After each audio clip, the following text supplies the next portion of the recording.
रहमानुर रहीम उपस्थित সাংবাদিক ভাই ও বোনেরা আসসালামু আলাইকুম।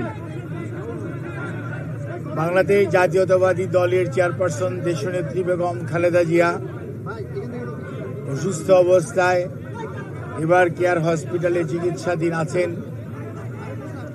গত 23শে নভেম্বর দিবাগত রাত্র থেকে আজ 6 ডিসেম্বর আমরা ওই দিন প্রেস ব্রিফিং আপনাদেরকে বলেছিলাম যে মেডিকেল বোর্ডের পরামর্শক্রমে আমরা হয়তো ওনাকে দেশের বাইরে নিয়ে যাওয়ার জন্য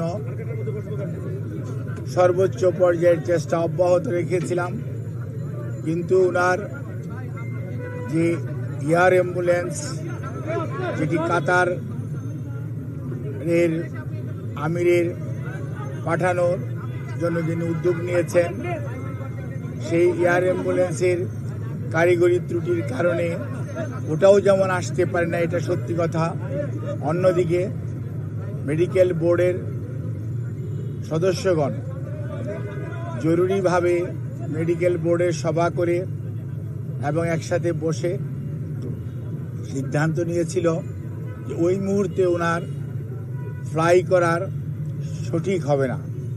সেজন্যই আমরা ওনার যে বিদেশ নেওয়ার যে বিষয়টি সেটি কিছুটা বিলম্বিত হচ্ছে এবং ভবিষ্যতে হয়তো শারীরিক অবস্থায় বলে দিবে যে ওনাকে কখন বিদেশে চিকিৎসার জন্য নিয়ে যাবে অথবা নিয়ে যাওয়া হবে। কাজেই এখন আমাদের মেডিকেল অ্যাম্বুলেন্স সবসময়ই প্রস্তুত আছে, কিন্তু প্রস্তুত থাকলেও সর্বোচ্চ পর্যায়ে দেশনেত্রী বেগম খালেদা জিয়ার সুচিকিৎসা এবং ওনার সেফটি অ্যান্ড সিকিউরিটি অর্থাৎ চিকিৎসাগত দিক থেকে এটি অত্যন্ত প্রাধান্য পাচ্ছে সর্বত্রই। এবং আমাদের যে মেডিকেল বোর্ডের সম্মানিত সদস্যরা ইউকে এবং আমেরিকা থেকে এবং বাংলাদেশ থেকে যারা অংশগ্রহণ করছেন, ইভেন সুদূর চায়না থেকেও, সবাই কিন্তু ওনার ফিজিক্যাল কন্ডিশনের উপর সবচেয়ে বেশি গুরুত্ব দিচ্ছে। এবং আমরা মনে করি, আমরা সবাই, দেশের সকল মানুষ ওনার সুস্থতা চায়, চিকিৎসকরা চায়, দেশের আবাল বৃদ্ধ বনিতা সকল ধর্মের সকল রাজনৈতিক মতাদর্শের মানুষরা চায়। কাজেই যেহেতু ওনার স্বাস্থ্য আমাদের সর্বোচ্চ অগ্রাধিকার, সেজন্য আমাদের ভারপ্রাপ্ত চেয়ারম্যান সার্বক্ষণিকভাবে জনাব তারেক রহমান সাহেব এটি যেমন তদারকিও করছেন এবং এ ব্যাপারে চিকিৎসকদের মতামতকেই উনি সবচেয়ে বেশি অগ্রাধিকার দিচ্ছেন। দলও সেই অনুযায়ী অগ্রাধিকার দিচ্ছে, কারণ সবচেয়ে বড় কথা মনে রাখতে হবে যে মেডিকেল বোর্ডের সদস্যরা বিগত 6 বৎসর যাবৎ ওনাকে বিভিন্ন সময় যে সেবা দিয়ে এসছেন, প্রতিকূল পরিস্থিতিতেও। আজকে হয়তো পরিস্থিতি কিছুটা বদলেছে, কিন্তু আপনারা সবাই সাক্ষী কি অবস্থার মধ্যে দিয়ে আমাদেরকে বিগত 6টি বৎসর পার করতে হয়েছে।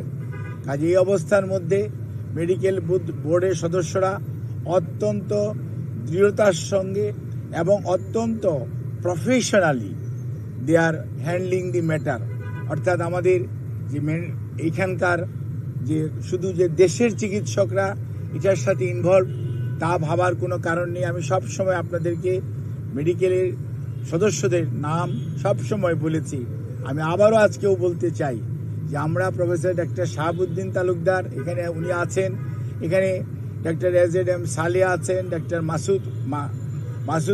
মাসুম কামাল আছেন এবং ডক্টর জিয়াউল হক আছেন, ডক্টর জাফর ইকবাল আছেন এবং সেই সাথে আমাদের ব্রিগেডিয়ার সাইফুল ইসলাম আছেন এবং এর বাইরেও ডক্টর শিজান অর্থাৎ লুৎফুল আজিজ উনিও আছেন, professor AQM Mohsin, professor doctor Shamsul Arifin এবং ওনার প্রধান চিকিৎসক ডক্টর ফখরুদ্দিন মোহাম্মদ সিদ্দিকী এবং doctor professor doctor Nuruddin Ahmed, এনারা বাংলাদেশ থেকে আছেন। এর বাইরেও সব সময় ওনার চিকিৎসার ব্যাপারে জন পেট্রিক কেনেডি এবং জেনিফার ক্রস এবং প্রফেসর গোল্ডস্টোন, এই 3জন লন্ডন ক্লিনিকের চিকিৎসক এবং প্রফেসর ডক্টর রিচার্ড, উনি হচ্ছে লন্ডন ব্রিজ হসপিটাল অর্থাৎ আপনার কিংস কলেজের উনি প্রফেসর, উনি আছেন।